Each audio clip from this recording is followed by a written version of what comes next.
तो hello guys, चलिए आज हम बिलियन के चैप्टर्स को 10 इसमें से मोस्ट ऑब्जेक्टिव को लेकर आए हैं और सब्जेक्टिव को भी लेकर आए हैं, जो एक ही वीडियो में मिल सकता है या फिर इसके 2 वीडियो हो सकते हैं। देखिए, जब भी कोई एग्जामिनर पेपर सेट करता है तो वो कैसे सेट करता है, मतलब जो ये बोर्ड एग्जाम होता है इसका सिलेबस लिमिटेड है कि इतना इसमें चैप्टर है और इसी चैप्टर से सवाल आने वाले होते हैं।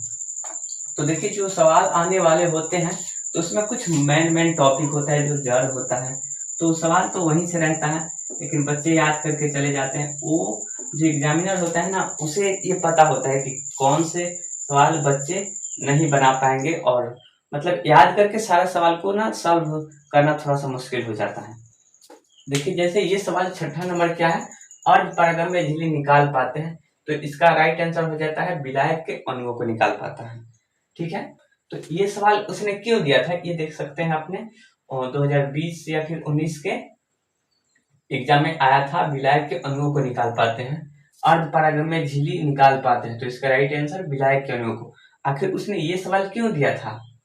देखिए, ये सवाल देने का अर्थ है कि जब आप अर्ध पारगम्य झिल्ली और प्रसरण दाब को के परिभाषा आपको याद है, तभी आप इसको बता सकते हैं, क्योंकि ये बीच का एक ऐसा टॉपिक है जिसे ये एग्जामिनर को पता चल जाता है कि बच्चे को इसका परिभाषा तक याद है, तभी जाकर के ये बनाया होगा। तो आप एक बीच का टॉपिक ऐसा उठाता है जिसे उसे पता चल जाता है कि उसके बाहर की एरिया जो होता है, उसके बाहर के जो कंसेप्ट होता है वो बच्चों को पता है कि नहीं, इसलिए वो मेन टॉपिक बीच से ही उठा देता है।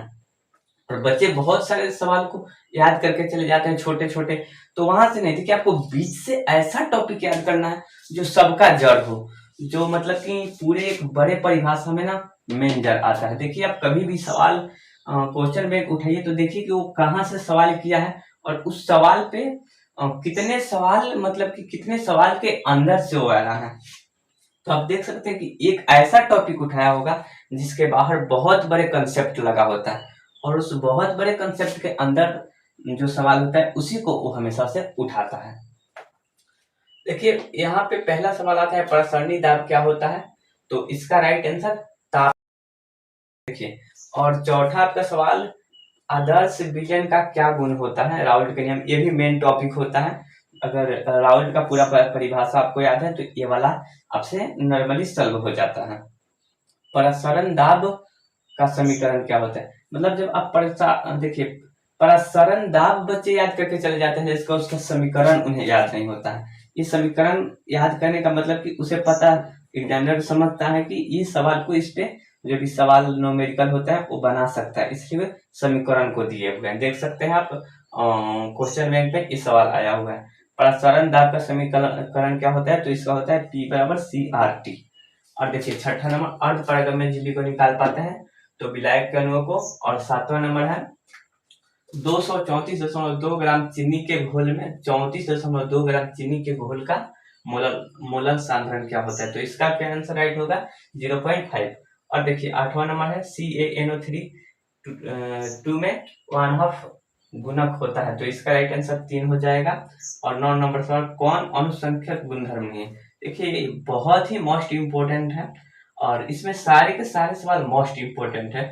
आप ध्यान से पढ़ के जाए, मतलब इतना तो आपको करना ही होगा।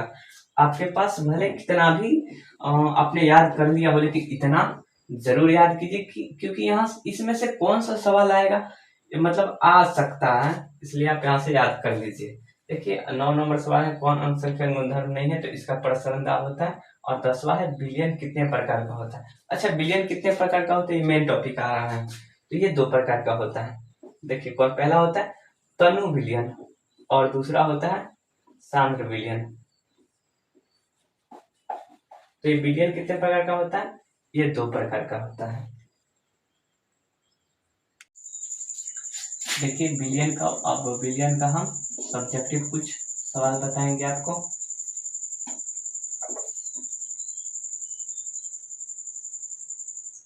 देखिए, विलयन पढ़ने से पहले आपको ये 3 टॉपिक तो पढ़ना ही होता है, सबको पढ़ना होता है।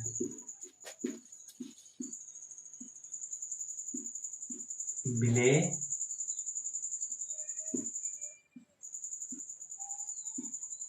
विलायक,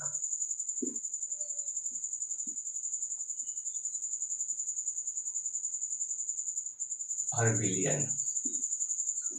देखिए यहाँ पे जो 3 टॉपिक है इसको तो आपको हमेशा आपको याद होना ही चाहिए, क्योंकि इसी पे पूरा खेल चलता जाता है, तो ये आपको पता होना चाहिए। देखिए ये विलय क्या होता है, तो किसी बिलियन में कम मात्रा में उपस्थित होता है। ये कम मात्रा में जो उपस्थित होता है ना किसी बिलियन में, जैसे मान लीजिए कि एक पात्र है जिसमें आपका क्या है, चीनी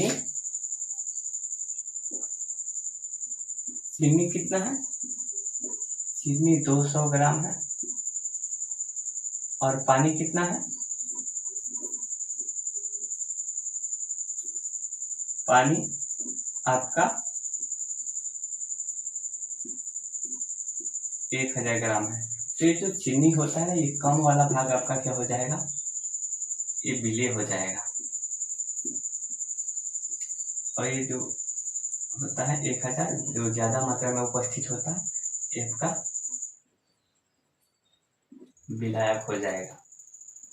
नॉर्मली आप अब समझ चुके होंगे कि जो किसी भी विलयन होता है, इन दोनों से क्या आपका बन जाता है, विलयन। चीनी प्लस पानी ये मिलकर के क्या बना दिया, चीनी प्लस पानी, ये दोनों मिला करके आपका विलयन बन गया।